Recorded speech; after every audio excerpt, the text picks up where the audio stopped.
Hi, I'm Liselle and welcome back to my channel where I talk about all things writing, traditional publishing, and a little bit of reading. And this video is the Tender Beast deep dive.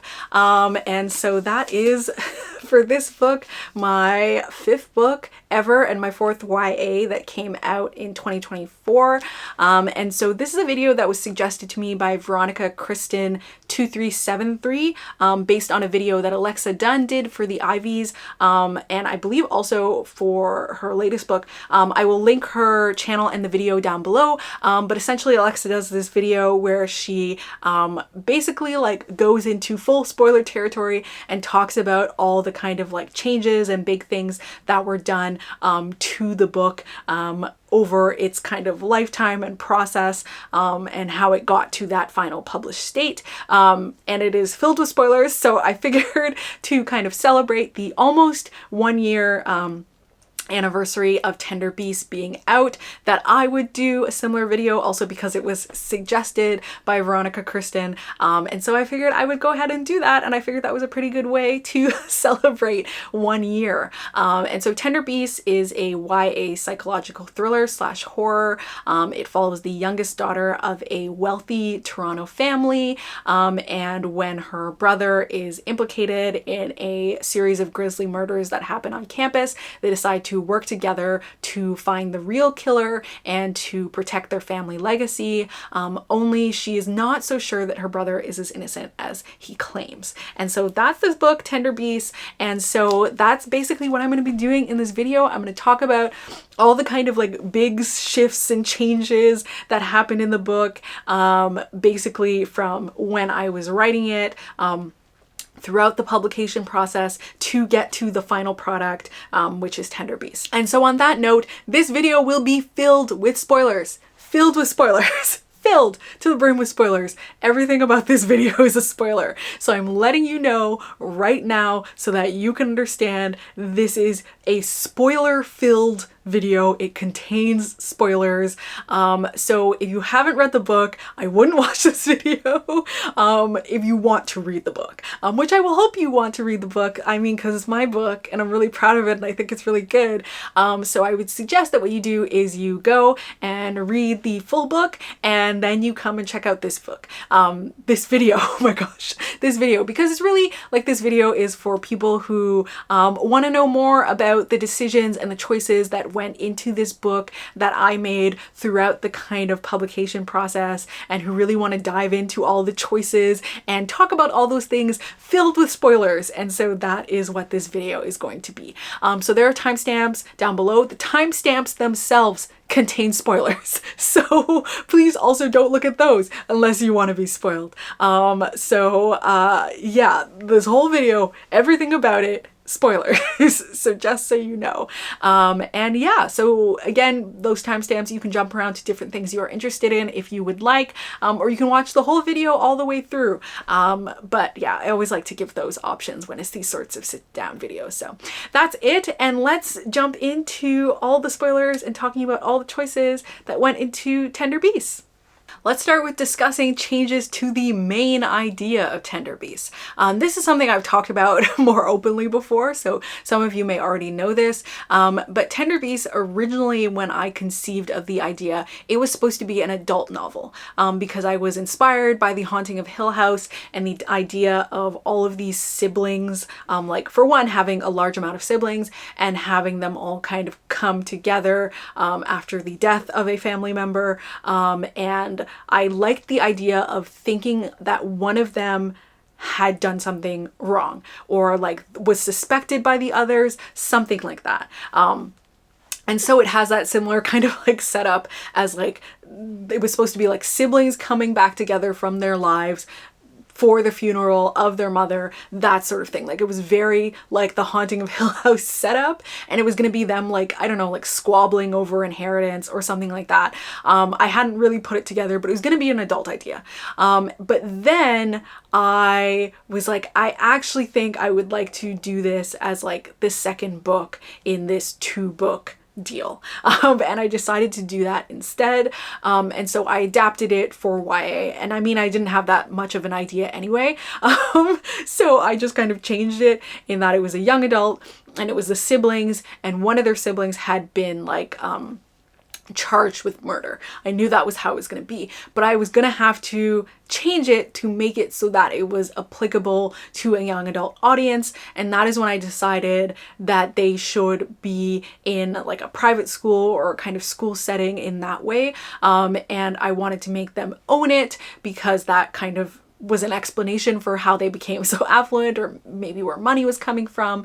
Though of course that's not just where their money came from. That most of it really comes from the farm, and that's a whole thing that I added on later on.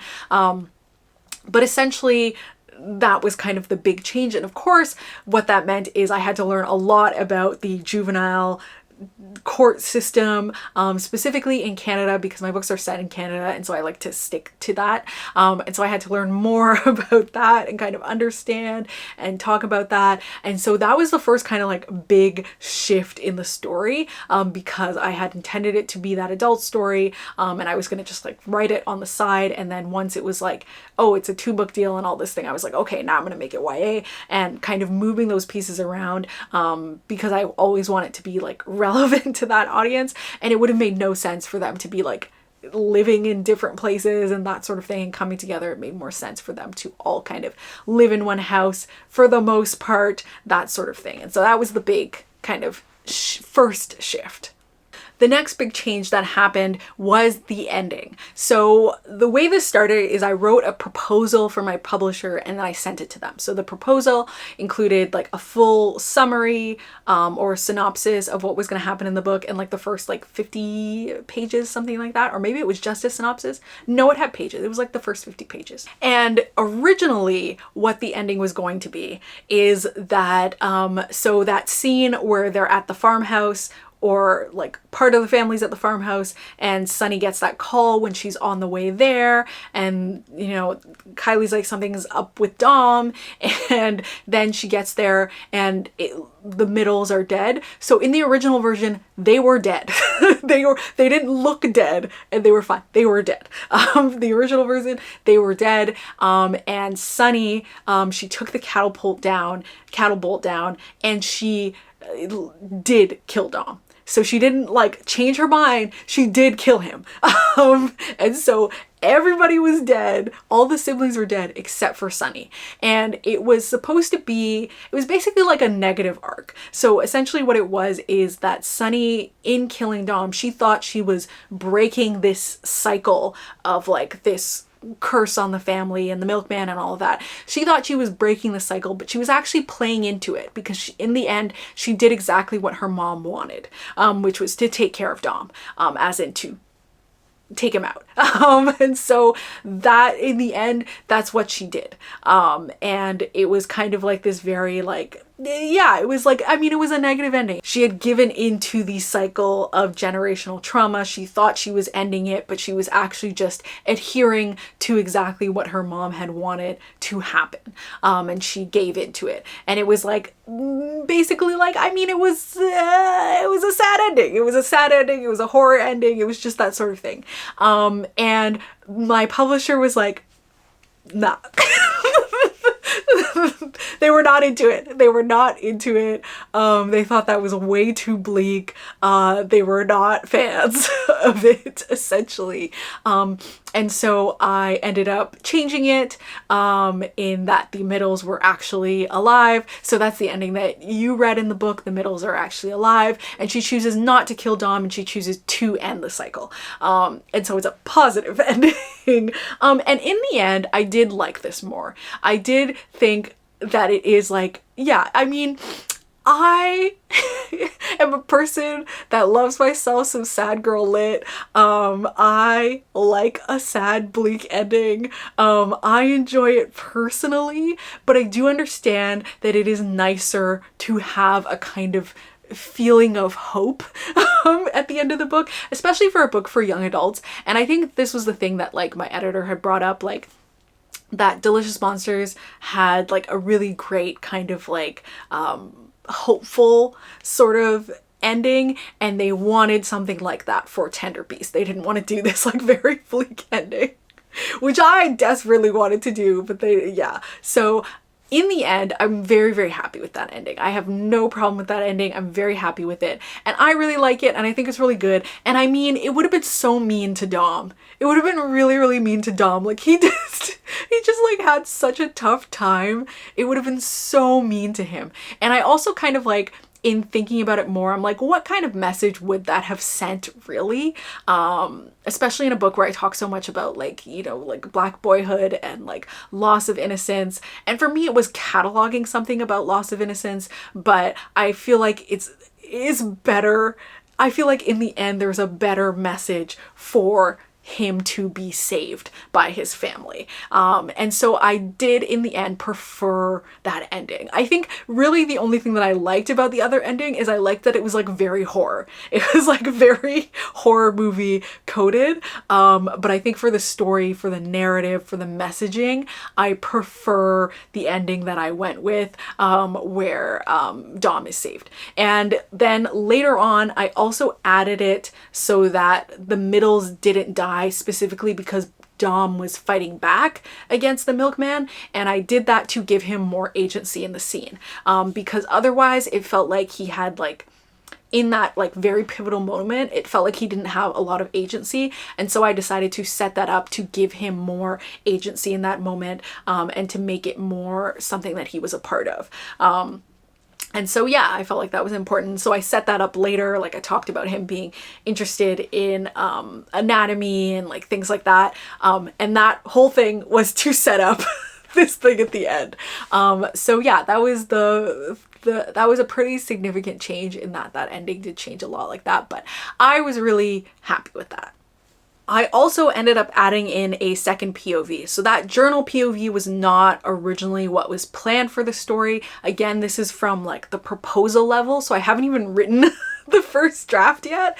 This is just from the proposal. So from that first 50 pages and synopsis and pitch letter. And so how this came about is I originally had thought about adding in a second POV, but then my agent was worried that that would make the book longer. And because I know me, right? Have a tendency to write long books. She was concerned about the length that might be added by me adding in a second POV. And like, so I was like, okay, I won't do that. I will hold back from the second POV, whatever. But then when we talked to my editor, she was like, can you add in a second POV? So it's like Delicious Monsters. Because in Delicious Monsters there are 2 POVs, and it's so interesting. Even though they're standalone novels, I feel like they're considered kind of companions in a certain way, even though they are their own books. And that's so interesting about like standalone books that are part of the same deal. I feel like they could be very different, but yeah, I feel like my publisher / editor wanted them to feel a little bit more companion-like. And so that's why I ended up adding in the second POV. And so I decided that I was going to do journal entries from her mom as a teenager. And this is because kind of in the Tender Beast book, just because Ainsley as the mom of that family is such a like large figure and has such a large impact on all of their lives, but she's dead. Like she dies right in the beginning, and so she's not there in person. And so I wanted a way for the reader to have some connection to Ainsley as a character, outside of just kind of what the family thinks of her. And I wanted to do her as a teenage POV because I didn't want to put in an adult POV. And so I figured it was best for her to be a teenager. And this is when I kind of like started to conceive of the idea of having something that happened when Ainsley was a teenager affecting them in the present timeline. Because it felt like that continuation of the idea of that theme of generational trauma and like passing things down. I wanted something that Ainsley had done as a teenager to affect how the family is living in the present. And so that was kind of how I decided to do them. And I decided to do journal entries because Ainsley and Sunny are both liars. They're both liars. And I wanted to have the journal because it gave a little bit more control for Ainsley to lie. Because the way that Sunny is a liar is you are, as the reader, are part of Sunny's point of view, and so you know that she's like saying a lot of bullshit a lot of the time, and so I like that perspective. I really enjoyed doing that with Sunny, but with her mom I didn't kind of want you to have that, especially because if you had all her internal things it might give away some stuff. And so what I wanted to do was do the journal because you can lie in a journal and you can change things around and you can say different things. And so I wanted to do that journal, and also because I wanted older Ainsley, like adult Ainsley, I wanted her to be annotating it because I thought that would be really good also in kind of giving the reader an idea of what Ainsley as an adult was like as their mother. So you kind of get that perspective of Ainsley as a teenager, and you also get that perspective of her as an adult and as a mother, and like how she interacted with the family, because you get those two things. And so yeah, and I also like that parallel because the reason that Sunny is the way that she is because of Ainsley and because of how Ainsley is. And so I liked getting that parallel of the two of them and being able to see those things, like the way that Ainsley, even when she was Sunny's age, lied and like changed things and like tried to edit herself by like crossing things out. And then you also have older Ainsley also crossing things out, also commenting on things. And so I thought that would just be like something really cool. And I didn't want the POV split to be exactly the way that Delicious Monsters was, and so I wanted to do something different. So they're in two different timelines, but in a different way that Delicious Monsters has two different timelines, and just a different sort of formatting. And so yeah, that was what I really wanted to do, and so I kind of set out with that, and so that immediately changed how I was going to go forward and plot the book. From there, the book was really already plotted because I plotted it to do the synopsis, but I added more plotting, I changed things around, and then I went ahead, I drafted the story, I did a self-edit of it, and then I sent it off to beta readers. And I got comments back from them, and then I sent it to my editor, I got comments back from her. And something that kept kind of that had come up in both cases was the first 14 chapters. So the first 14 chapters of the book, both beta readers and my editor felt was slow, that the pace was way slower than the rest of the book, and that was kind of an issue. And so I ended up adding in a bunch of different things in order to basically pick up the pacing of those first 14 chapters, 14 to 12, something like that. So one of the changes that I did, so in the original version that I had written, Sunny is like at home. So she's at home, and then Dom is in the middles, like their little shed thing. And Sunny goes in and Dom is washing blood off his hands. And she sees that and she's like, okay. And then he says, I didn't do it. Like, I didn't do it. And that's what happens. And then from there, they wake up the next day, they learn that somebody's been murdered at the school, blah, blah, blah, blah, blah. And that's how that happens. And so I changed it to make it feel like a little bit more action-packed, fast-paced. So then I changed it to the version in the final version, which is where Sunny goes to school to walk home with Dom, and she finds him with Dwayne's dead body. And so yeah, I felt like that really like picked up the stakes really high. I liked that it made Dom look really, really guilty, like super guilty. It just made him look like super, super guilty. And so that was what I was interested in. I liked that. And so I ended up making that change to make that more pacey. And then she's kind of like more directly involved in that she did help him cover up something. So I put that all together, and so I like that, and so that's what I did. And then the next thing that I did was I added in the spirit of Halloween, or is it spirit of Halloween? The spirit Halloween thing where they go, I added that in, so that whole chapter never existed. I added that in for them to go to spirit of Halloween and for Sunny to have that like unsettling experience where like somebody had written the thing in like red, whatever, in the fake blood on the mirror, and like scared her. And so I added that in. I also added in Shirley, who you don't know is Shirley right away. I added her in, basically coming and trying to warn Sunny, because it also kind of like, to me, it picked up the pace, it picked up the tension right from the beginning, because somebody was like, something's going on, you gotta be concerned, and it basically added that tension of someone following Sunny or like stalking Sunny, then that confrontation between them and Shirley, it just kind of like added more things, so that you could feel generally that Sunny was in some sort of danger right from the beginning.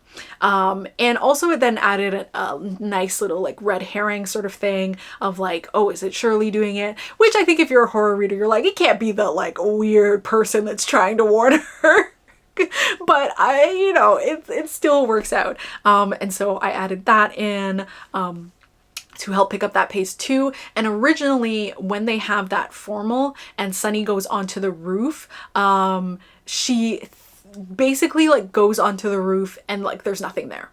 So that was how it was originally. Like it was just like a false alarm. Like she went onto the roof, she got scared, she got locked out, but it was like nothing happened, nobody's up there, false alarm, whatever. And so I changed it for Shirley to be killed right from that beginning bit. One, because I feel like a kill really ramps things up. It really ramps things up to have a kill early on. And I know that Dwayne was also a kill, but to have like a more active, like slashing type situation. And so then it made it also more like Sunny was like, oh, somebody might be trying to kill me. And so that also ramped up the tension I found. And so I added that in as well. And so that was like the kind of additional thing that happened there. And I felt like that altogether really hastened the pace of those few chapters, added like a stronger element of danger, so that it was kind of like, no, like somebody might be trying to kill them. And so pumped that up quite a bit more. And I feel like that really helped with the pacing of those first kind of 14 chapters. Because some like comments I'd gotten from betas is that it felt like a mystery. It didn't feel like a thriller or a horror. It felt like they were like looking for clues for a mystery, and that's all that was happening. And so adding that big element of danger at the beginning, I felt like really helped that quite a bit more. Then we get to another early piece of feedback that I had gotten. So when I had sent it to betas, they were like, is Sunny supposed to be a sociopath? And I was like, what? No, what? So yeah, I guess because of the way that Sunny's character is, because she's so different on the inside to the outside, readers thought that like that was what I was trying to catalog with her as a character. And I was like, no, I wasn't trying to do that. And then my editor also said that she felt kind of disconnected from Sunny. And so what I ended up doing is that I made sure to put in more moments where you could see the genuine emotion and reactions from Sunny, because so much of what she is doing and how she's operating is a lot of acting, and it's a lot of pretend at emotions. And so I just added more from like her internal point of view of like the actual, like the things that she was feeling in the moment, so that you could understand that as a reader. And then more kind of like private moments for her to express different emotions in different situations, maybe with people she trusts a little bit more, and like dialed that up quite a bit more, to make sure that it was like, no, that's not what I'm trying to catalog, that's not what I'm getting at, and sort of like fixing that, because yeah, I don't think that's like a representation that I would feel like, you know, good about putting in as my main character, from my point of view. And so I was like, that is not what I was going for at all. And so, yeah, that's what I ended up switching, just kind of like giving her more of those moments. And I think that's just, Sunny as a character is very challenging in that way. And it's a challenge that I really enjoyed doing as an author, like having a character whose internal kind of internal thoughts and dialogue is so very different from how she is presenting herself externally. Like, I really like that as a character, and I thought that was like something that was really like interesting and I loved doing, but it was just like a little bit more of an extra challenge to make sure that the reader is getting to experience her true internal emotions as well, and like getting to feel that a little bit more, and having that come through.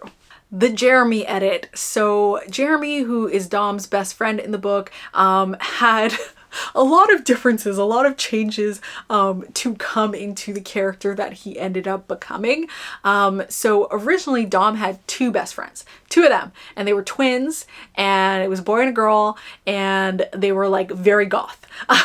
And I think this was because I wanted to make some sort of comment about sort of like assumptions that people have about people who like present goth or alternative fashion, that they are like, you know, the people that should be kind of blamed for these sorts of things, and like very like satanic panic sort of like type thing. And I was gonna make a comment on that, but then what happened is I realized that I wasn't differentiating them enough, so they felt like the same character. So I was like, okay, you should just be one character.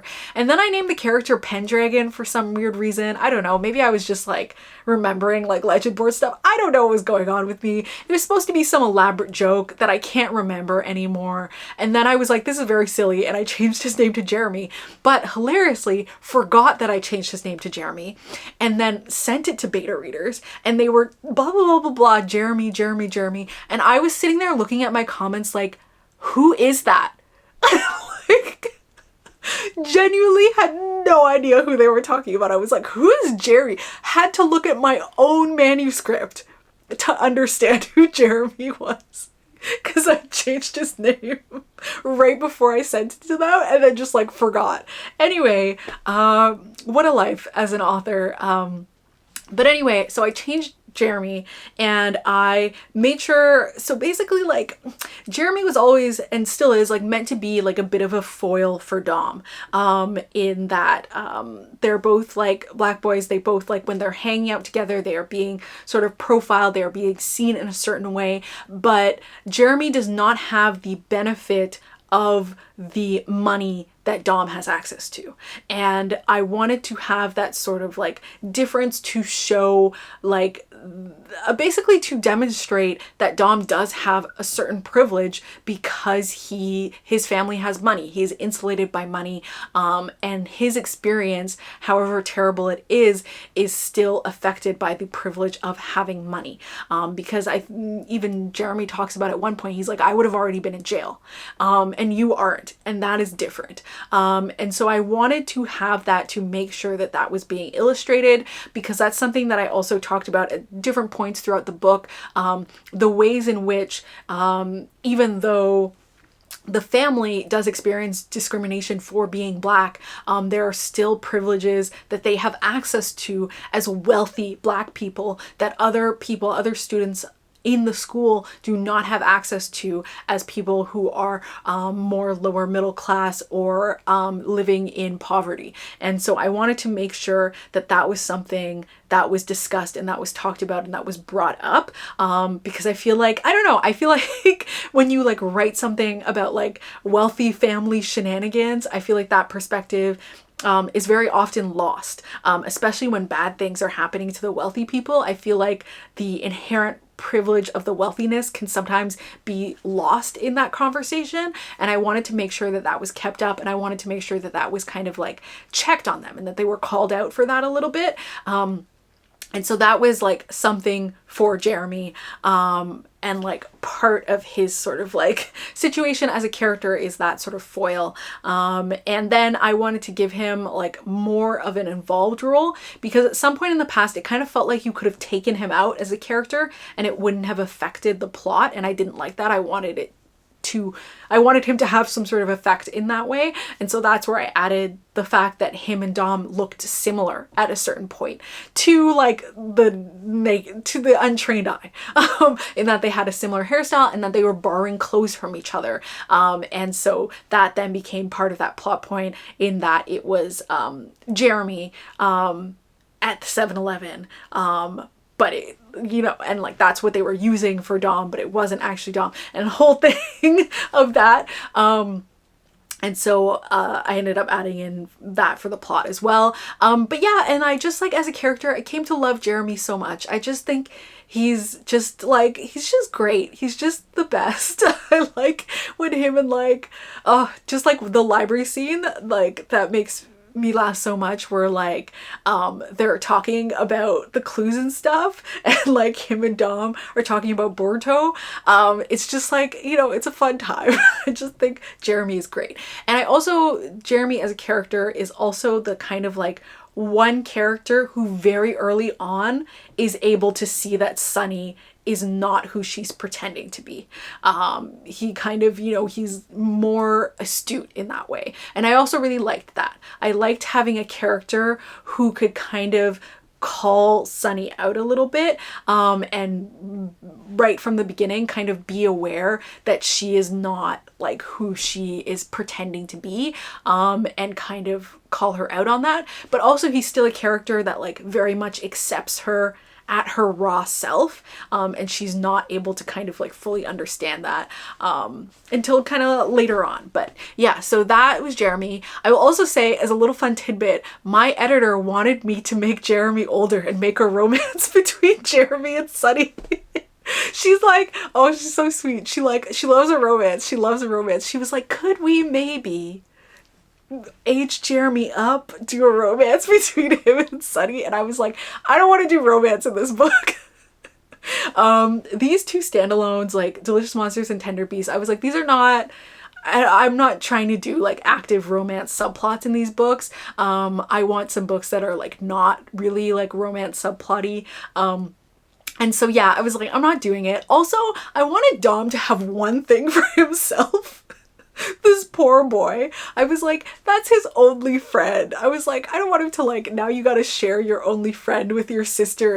It's just, it was a whole thing. And I preferred this like, you know, sort of like very innocent, sort of sweet, like little childhood crush that Jeremy has on Sunny that is like just completely unrequited. And I feel like in some ways that also like, that also kind of tied into the sort of innocence of Jeremy as a character, and that sort of conversation I'm having in the book about the ways in which like Black boys are not are by many people not inherently seen as innocent children the way Black children are seen and perceived. And I think that's also what I really liked about Jeremy. He is very like, I don't know, he's very like Black boy joy in his own way. And I feel like the little childhood crush felt like part of that. And I don't know, I just felt like a romance would have just like added a bunch of stuff. I wasn't really that interested. And she was very like,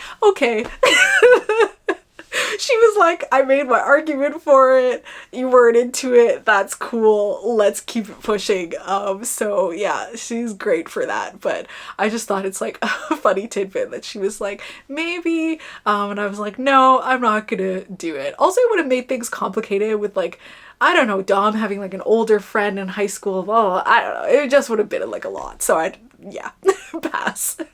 I also ended up modifying the journal entries at a later stage. So originally how the journal entries were is like Ainsley was very like, she was gunning for this other family. She was trying to ruin Shirley's family like very actively, like that was her goal and she was pushing toward it, and that was how the book was. But this kind of like didn't go over super great with beta readers. I feel like some beta readers kind of felt like it was like too transparently like, we're here in this POV to learn information, and like that Ainsley being so focused on this like trying to ruin the other family like made them feel kind of disconnected from her. And it was something also that my editor struggled with, this whole thing of like Ainsley trying to take this family down, blah blah blah blah. So I ended up just like doing a lot of modifications.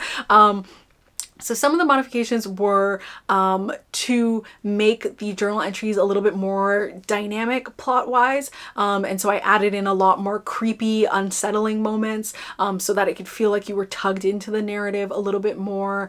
And I focused a little bit more on like Ainsley and like Jay's relationship and kind of their dynamic. I didn't make it so much that she was like going to ruin this family, but more that she was like a little bit more focused on her own family.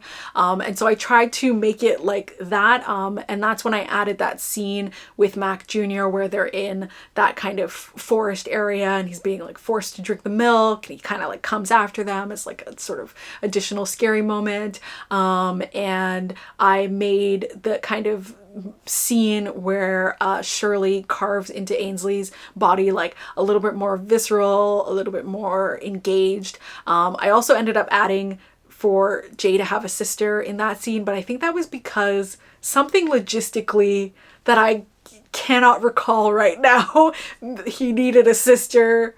I can't remember. Oh, right. That was the sister. It was the little lambs. And anyway, I won't get too into it. Logistically, he needed a sister, so I had to add her in later.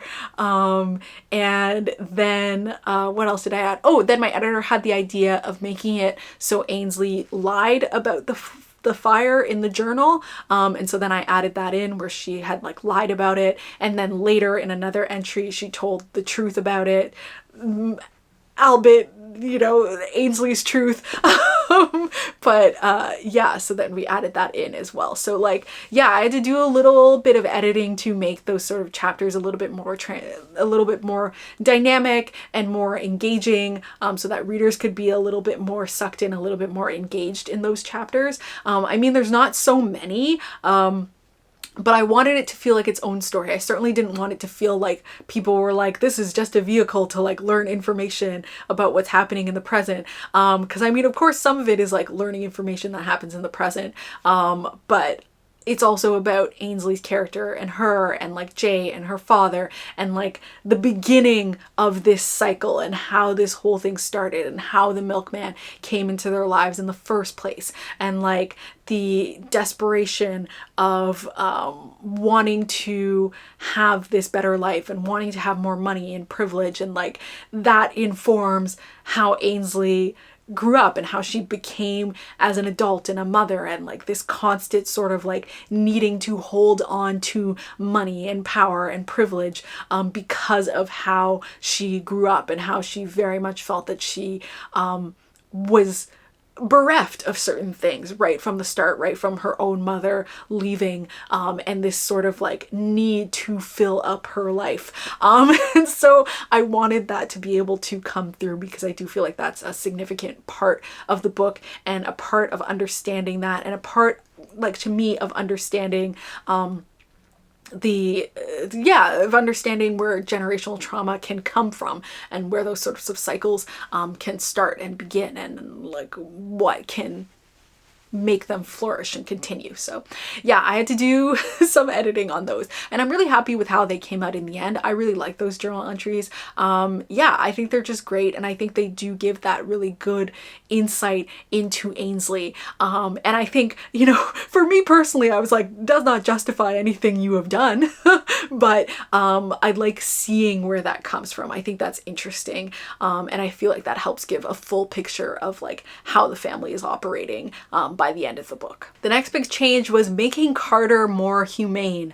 So basically in the kind of earlier stages of the book, beta readers kind of just felt like Karter was just kind of like evil and deranged, and that is not at all how I wanted her to come across. So in the original version, basically like Karter, in that kind of end scene, Karter is just like actively chasing Sunny down a hallway to like just take her down, and I was just like, yeah, I think like that's contributing to why she just seems evil.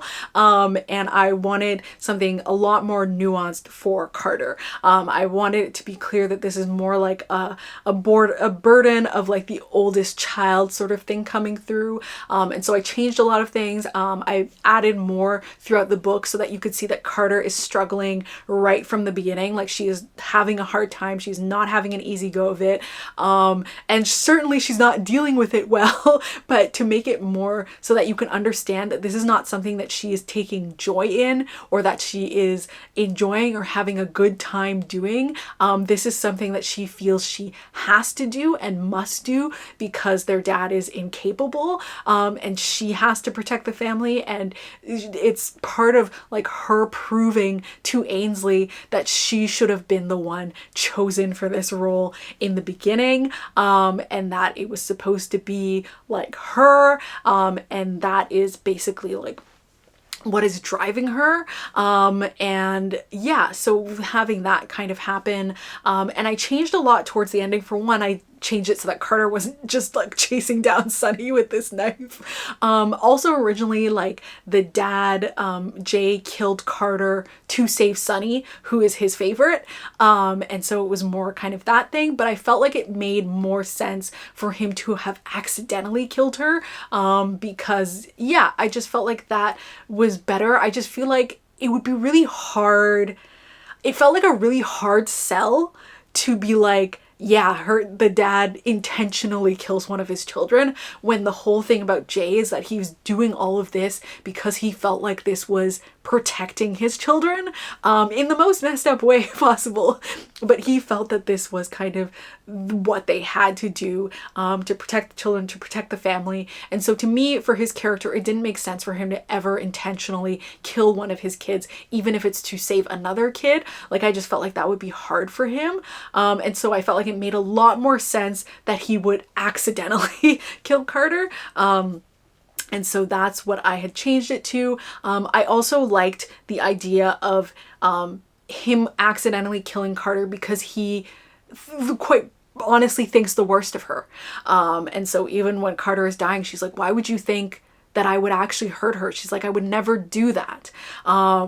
And it's this whole thing of like, this is all to protect their family, to protect each other. So why would she kill one of the others? But at this point, Jay does kind of think the worst of Karter. And she's doing something that he made her do. Like, she's doing it because of him. And he's meanwhile thinking the worst of her. And I feel like that's so kind of emblematic of Jay's character, is that he's so very passive. He lets these people come forward and save him, and then villainizes them for that. And I mean, they're certainly not innocent. Ainsley is not innocent, and certainly Karter is not, but neither is he. But he feels like he is because he's very like hands up. Like, he's like, I don't get involved. I don't get my hands bloody. And so I'm innocent of this. And he really feels that of himself, while his actions are pulling innocence from his children and that sort of thing. So, yeah, so that's Jay. And so to me, it just made so much sense to have the scene go that way, in which Karter is basically like, I'm bluffing, I'm pretending.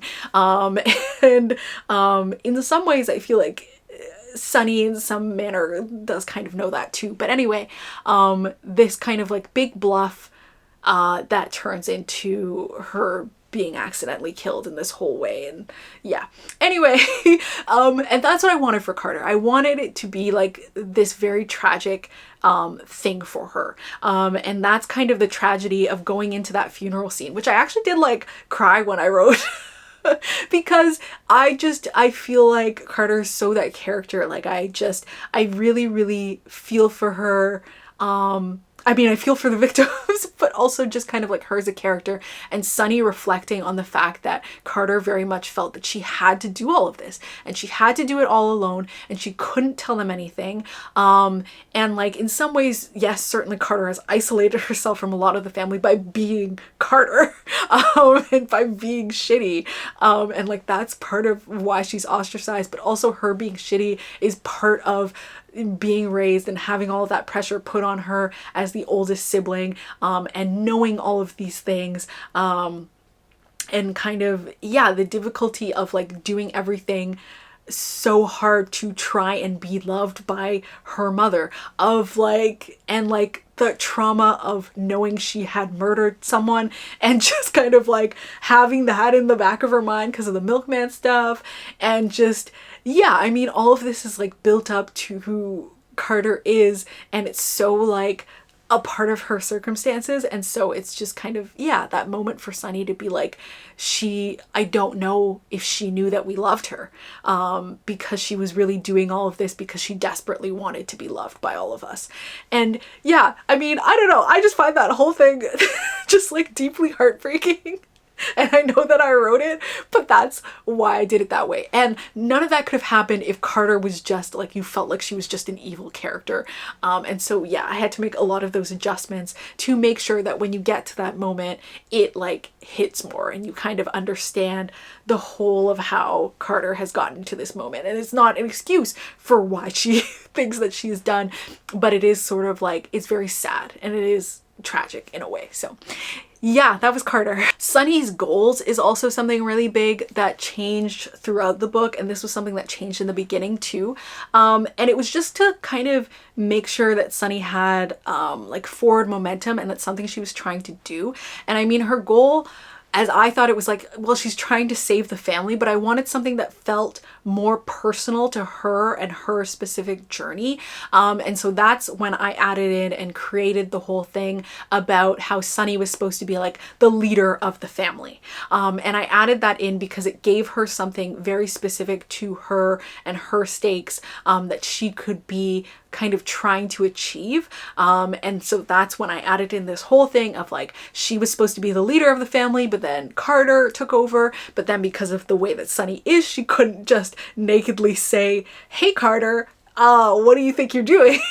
Because that doesn't fit into the Sunny brand. And like being motivated to help Dom, not just because of like saving the family and the family legacy, but also in terms of like proving that she should be the leader and that she deserved this. And this is what her mom wanted for them. And this is how it was supposed to be. I also liked it because it kind of created a sort of like feeling of betrayal for Sunny from the start in regards to her mom, who she has always seen as like sort of without fault. And the fact that her mom couldn't follow through on this thing for her that she had promised her kind of started that out with that little, it's that sort of first nugget of, my mom may not have been who I thought she was right from the get-go. And so I also liked having that for Sunny. So that was something that really changed for Sunny's goals. I think that also helped with that beginning sort of 14 chapter lull in kind of giving her something a little bit more concrete. It also created a little bit of friction between her and Karter that was a little bit more understood for readers.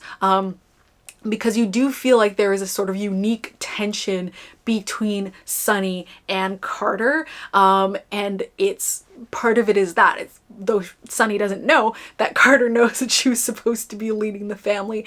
But there's that friction kind of unknown to Sunny. And then that sort of additional friction on Karter's end of this whole past thing with Sunny and the dead body of like the fact that Karter had killed that woman and had like, yeah, it was just that sort of like difficulty of like, she had done that and she felt that she had pulled herself together so well in the way their mom would be proud of, but what actually happened is it backfired on her, and then Ainsley just like felt that she was disconnected and couldn't kind of be trusted, whereas Sunny, who became like the victim of that situation and was praised for how she held things together, and so all of those things kind of ended up being added, not only to give Sunny that goal, to give her that sort of more concrete sort of shard of glass moment for why she is the way she is, why she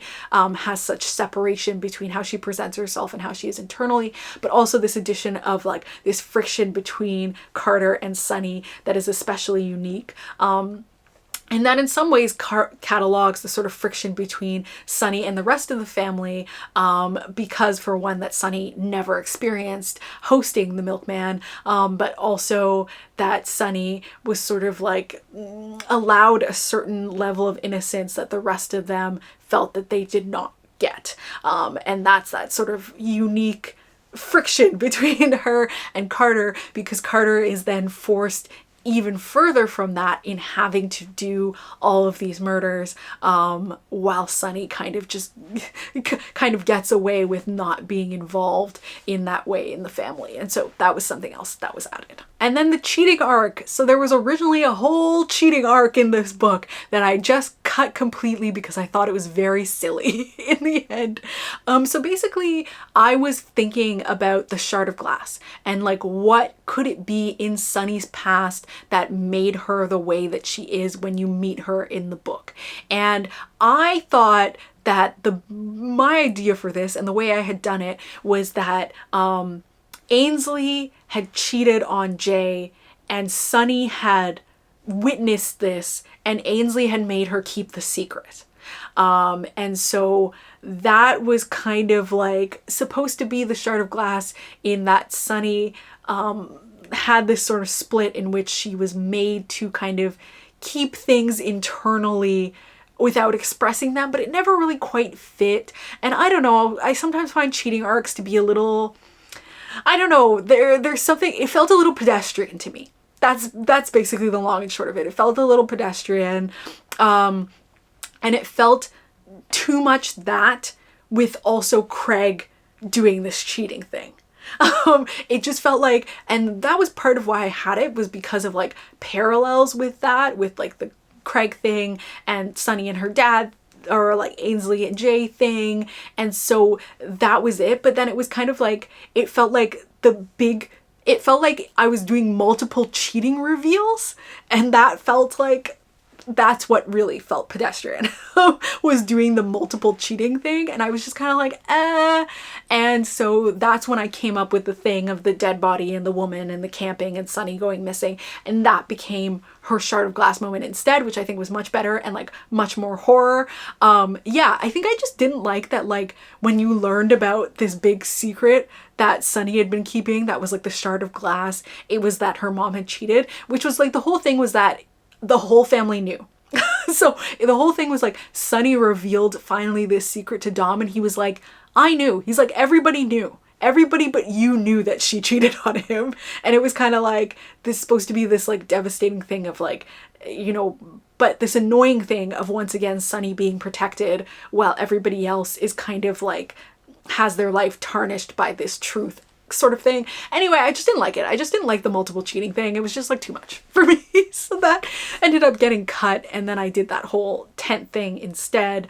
And then I left the cheating thing with Craig, which made more sense. And then it was just one thing. It was just one thing, which made more sense with Sunny's character and everything she has going on. So yeah, that was something else that got changed / cut.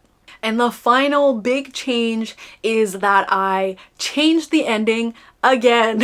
So what happened originally is that we have the farmhouse scene again in this newer version. All the siblings except for Karter live. They're in the hospital and they lie for Dom, and they basically agree to like protect each other, and that's it. And that was the end.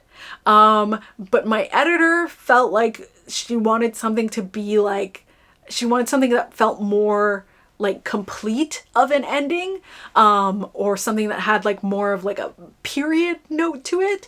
And she felt like the hospital thing wasn't quite doing that. And so that's when I added the epilogue. And so I added the epilogue, which was as it was, in that they were in the Toronto house, it was broken down, they didn't have any money, and they do this whole ritual to try and get the milkman out of Dom. It fails, what have you. But then it created a bit of this issue in which it felt like there were two endings. It felt like the hospital scene was an ending, and this was another ending. And so I was like, that was a little bit difficult. That was kind of a challenge. And so what I ended up doing is I modified the epilogue so it seemed like they had backtracked on what they had promised, to give it a bit of a different dynamic. And so I switched that up in that when you are in that epilogue chapter, it seems like they have gone back on their promise to protect Dom, and instead are doing the regular ritual, because they've been poor and destitute, and it seems like they've gone back on what they decided. And then you learn that that is not what they're doing. They're trying to get the milkman out of him, etc. And then we end. So that is the last thing that I changed to do that additional ending. I mean, I feel like I did my absolute best. I feel like in some ways it might still feel like a little bit of a two ending sort of thing, which I'm okay with. I mean, isn't an epilogue really a double ending to begin with? But I don't know. I don't know if I got rid of fully that kind of double ending feeling, but I at least did something that made it feel a little bit more dynamic, so that it wasn't like it ended in the hospital and then you got to the epilogue and you were like, why am I reading this? It was like, oh, like, have they gone back on what they said they were going to do? Blah, blah, blah, blah, blah.